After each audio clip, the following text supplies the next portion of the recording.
We divide 425 by 2 in a long division method.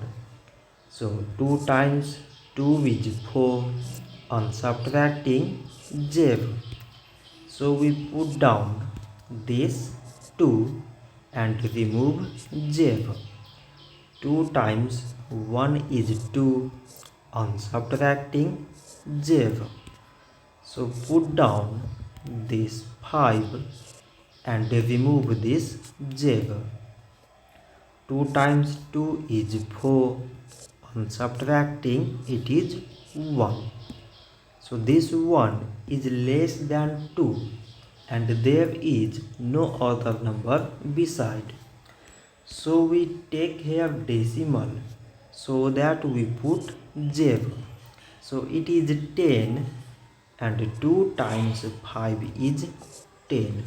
On subtracting it is zev.